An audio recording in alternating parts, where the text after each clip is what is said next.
like it's a sight to see. Rolling down the road in a Mercedes X-Class, that's me.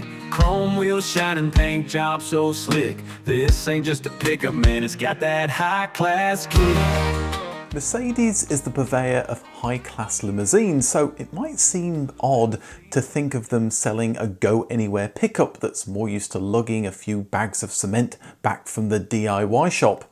But it's not such a strange idea. After all, they've been producing vans, trucks and buses for almost a century. But the Mercedes X-Class wasn't going to be sold alongside their commercial vehicles. This was for the type of customer who bought their luxury cars. Just why did Mercedes decide to make a pickup, and why did it last less than 3 years before being axed? This is the Mercedes X-Class story.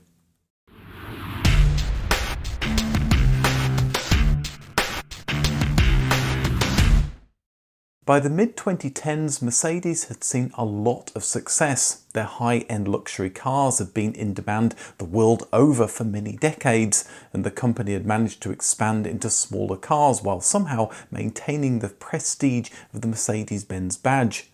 There were always new markets the company could embrace, and what better than a luxury pickup? After all, studies expected pickup sales to pick up to 43% between 2016 and 2026. Mercedes would certainly love to get a piece of that pie. This wasn't the first time Mercedes had made a pickup though. There had actually been 3 times. There was always the Go Anywhere Unimog that had been under the Daimler truck wing since 1951. More recently there was the mad and very expensive AMG G63 6x6 in 2013, a pickup originally designed for military use. Those vehicles were for extreme off-roading. Something closer to a regular pickup came from a 1991 technology partnership between Mercedes and SsangYong. Mercedes wanted an SUV and SsangYong would get a foothold into new markets using existing Mercedes dealers. The result was the 1993 SsangYong Musso, an SUV that was also available as a pickup. In some Asian markets, the car was sold with a Mercedes badge on the front. Well, I said there were 3 pickups, but a Patreon BDV found a couple more. If you live in Argentina in the 1970s, you could buy a W115 as a single or double cab pickup. But why only Argentina? Well, the government imposed a ban on importing cars or trucks into the country. That didn't include knockdown kits, so Mercedes sent the W115 as an IKEA flat pack with instructions and an Allen wrench for local Argentinians to assemble. Given these needed assembly, why not leave off the back part and make a pickup? Production lasted from 1972 to 1976. The last one's a bit of a cheat, but it's possible to buy a G-Class as a raw chassis. That allows aftermarket companies to add anything they like turn it into a van or a fire engine.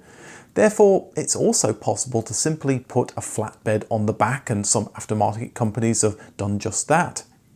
The first the public got to see of Mercedes' new 4-door pickup was the 2016 X-Class concept. We were told the car was coming in the new year and that, surprisingly, Mercedes wasn't going to sell it in truck-obsessed North America, a place you would naturally think a luxury pickup would do well. The X-Class would be sold in Argentina, Australia, Brazil, Europe, New Zealand and South Africa. When you looked at the numbers, this actually made a lot of sense. Argentina and Australia in particular bought lots of 1-ton pickups and Mercedes luxury cars, so if the X-Class did well in those countries, maybe it would make it to North America. The marketing people were keen to tell us that this wasn't just a pickup, this was Mercedes' new urban lifestyle and family vehicle. This was, of course, a nod and a wink to say that even though Mercedes might say the car could haul 4 cubic meters of firewood, they were well aware that owners wouldn't actually be doing this. The truck bed probably wouldn't get more than a couple of kids' bikes because the truck was less workhorse and more fashion statement. After all, look at the interior with all its finest white Napa cloth this and smoked oak that. In their marketing material, Mercedes said this vehicle was the perfect fit for the urban environment. They'd seen how SUVs had transformed from something like the Land Rover Defender into the Range Rover. Maybe the same could happen to pickups. The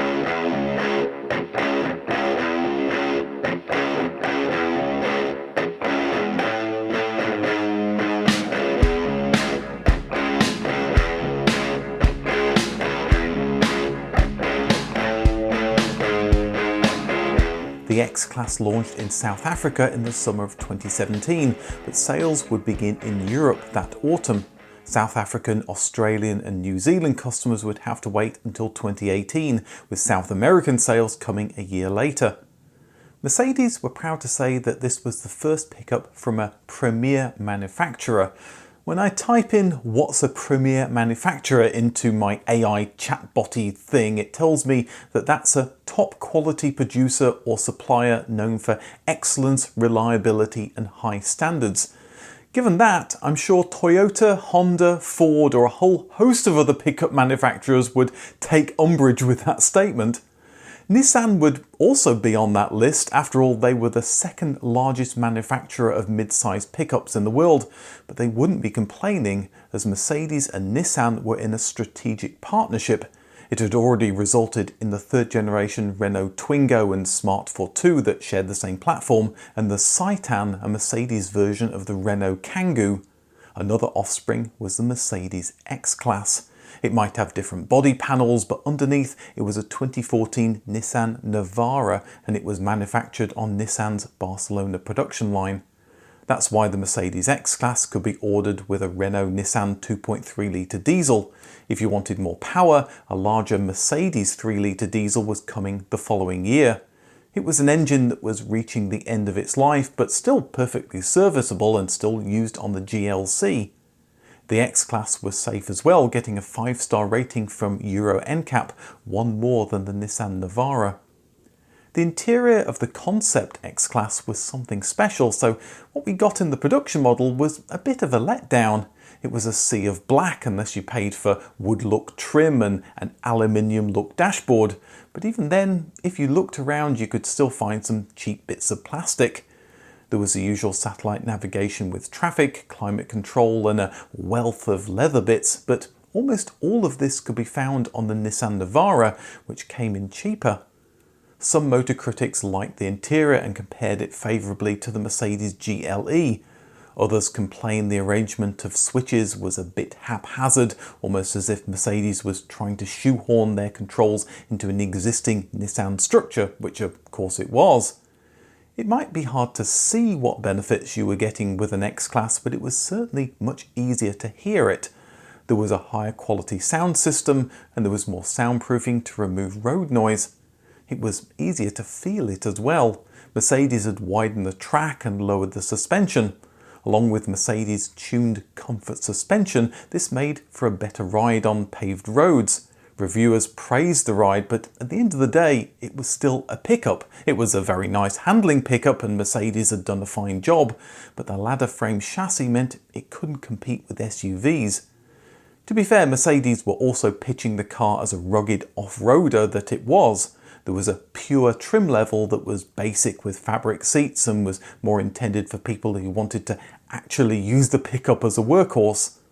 Mercedes offered a range of accessories as well, such as various solutions to cover up your cargo bed, plus load securing rails and sidebars. Some of these were useful for commercial use, but the sidebars were more for looks than anything, and the variety of tonneau covers were probably more used to protect your shopping from thieves at a red light. Mercedes 3 litre V6 diesel arrived in 2018, now with Mercedes' own permanent all-wheel drive, not Nissan's part-time system. When allied to the locking rear differential and low transfer case, it became a serious off-roader, and the V6 engine gave it very un-pickup-like acceleration of 7.4 seconds to 60 miles an hour. There had been talk of expanding production to Renault's Argentinian factory in 2018, but sales of the X-Class had been sluggish. Just 14,000 pickups were sold in 2018, and Argentinian production was shelved. Sales didn't improve much in 2019 at just over 15,000. But not to be outdone, BMW mocked up their own pickup concept based on the new X7. It had been done in only 10 months by a team of young stylists. When I made the BMW video, I thought it was a bit random, this whole pickup thing that BMW were making, but now I can see why they did it. They were likely hedging their bets against Mercedes' new pickup. BMW said it was just a design exercise that wasn't ever intended for production, but we all know they were really testing the waters to see if the public were keen. They needn't have worried. The COVID pandemic hastened decisions to end production of slow-selling models, and the X-Class was one of the first vehicles to get the chop. Production ended in May 2020. Mercedes were betting that they could do to the pickup market what Land Rover did to the SUV market, gentrify it. But what drew customers to SUVs was practicality and a high driving position that made occupants feel safe.